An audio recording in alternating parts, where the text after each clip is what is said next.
St. Matthew's Regional Medical Center was overflowing with patients after a devastating highway accident. Doctors rushed through the emergency department while nurses struggled to keep up with the growing number of critical cases. Among them was Emily Carter, the hospital's newest trauma nurse. She wore simple royal blue scrubs and ID badge and kept her brown hair tied neatly in a bun. Quiet and professional, she focused entirely on her patients, earning little attention from her co-workers, who assumed she was just another inexperienced nurse. Without warning, the front entrance exploded open. 3 violent men wearing black tactical clothing and black beanies stormed into the emergency room carrying steel crowbars and heavy metal batons, laughing as if it were a game. They smashed glass doors, overturned hospital beds, destroyed expensive medical equipment, and scattered supplies across the floor. Patients screamed. Nurses ran for cover. One terrified female doctor dropped to her knees, covering her face as one attacker raised a metal baton above her head. The hospital descended into chaos. Emily stood perfectly still. She calmly placed her patient chart on the nurse's station and stepped forward. "That's enough," she said in a calm voice. The attackers burst into laughter. The largest man pointed the steel baton at her. "Move out of the way, sweetheart, unless you want to end up like everyone else." Emily didn't move. Her expression never changed. Unknown to everyone inside the hospital, Emily Carter had once served as an elite military combat medic attached to special operations units. Years of battlefield training had taught her to stay calm under pressure, protect innocent lives, and never surrender to fear.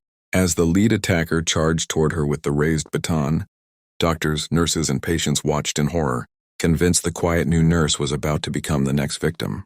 But within seconds, everyone in the emergency room would discover that Emily Carter was far more than just a new nurse. The lead attacker swung the heavy metal baton straight at Emily Carter. At the last possible second, she stepped aside with incredible precision. The baton smashed into a wall, sending pieces of plaster across the hallway. Before the man could recover, Emily grabbed his wrist, twisted it sharply, and the weapon clattered onto the floor.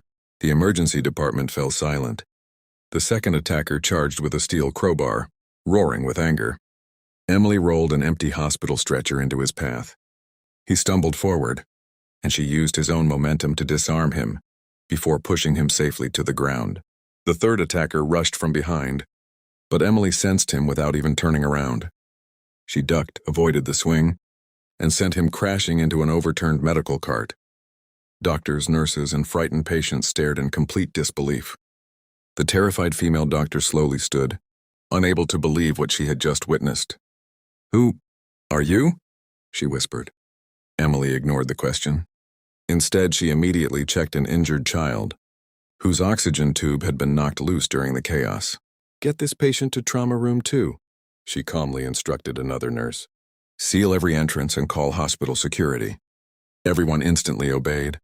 Just then, the sound of police sirens echoed outside.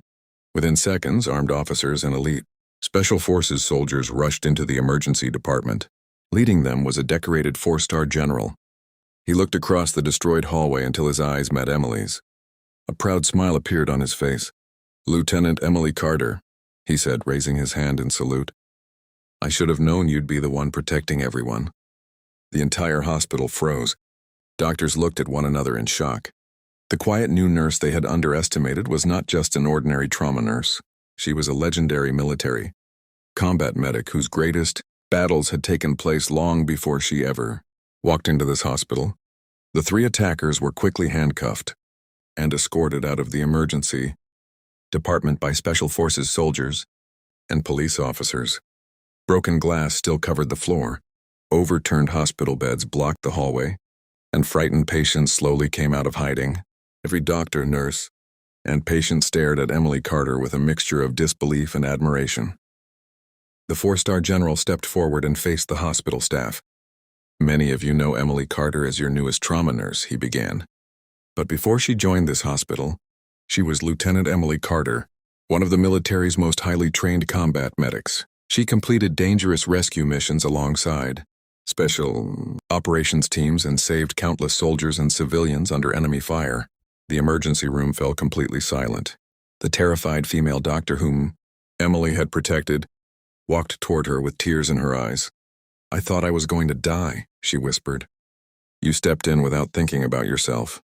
Emily smiled gently. "I simply did what every nurse promises to do, protect life." The hospital director slowly approached, holding a classified military service file the general had brought with him.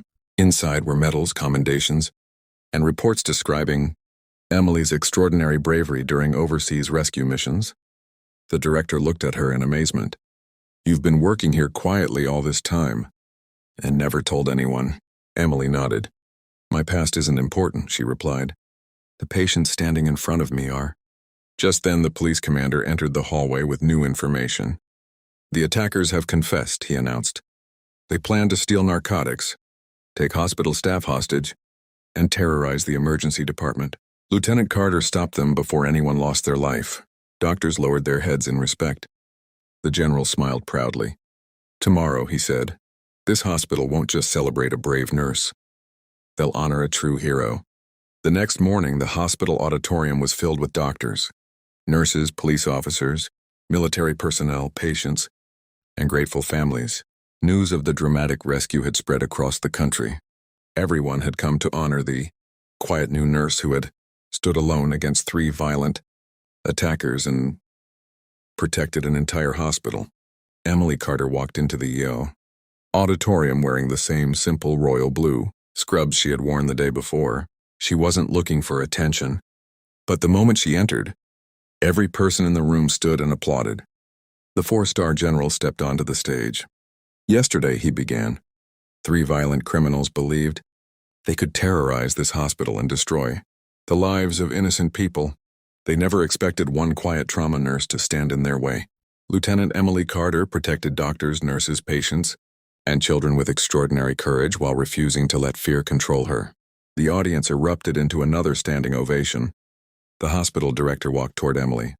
"Nurse Carter," he said, "your bravery, leadership, and compassion saved countless lives. Effective immediately. You are promoted to Director of Emergency Trauma Response and Staff Training."